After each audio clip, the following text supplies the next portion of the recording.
Welcome to Talmudic Treasures. Today we're learning Yevamot page 20, which introduces us to two terms, an Isser mitzvah and Isser kedusha.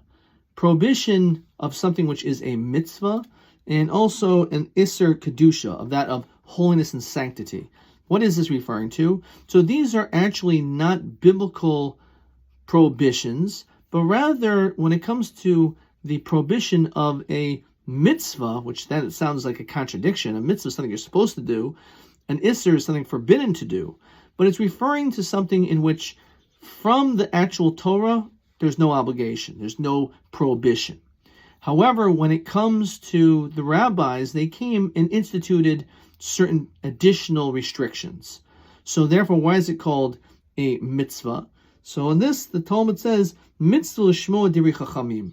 It's important, it's a mitzvah, it's a commandment, an obligation that we must listen to our sages, which is one of the two important details I'd like to share with you today.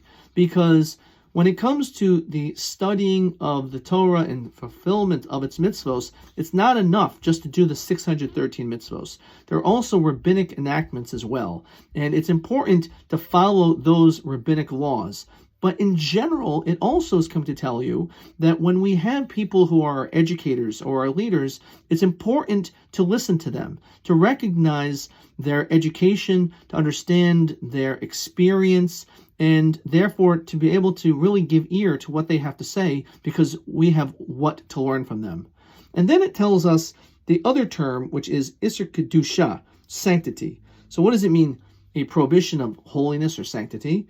So it says, again, it's talking about something in which is not necessarily on the same level of a Torah-bound prohibition or very strict Torah-bound prohibition, but rather it's something in which technically is allowed.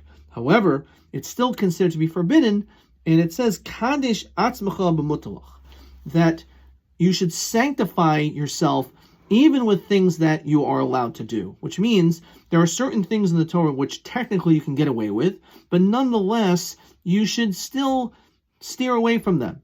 Even though you could, according to the letter of the law, do certain things and get away with them, it doesn't mean that that's what's best. And this is also an important concept in general in life. We know that there are certain things which are within the framework of that which is legal, but it doesn't necessarily make it ethical. It doesn't necessarily mean it's something which is good for you.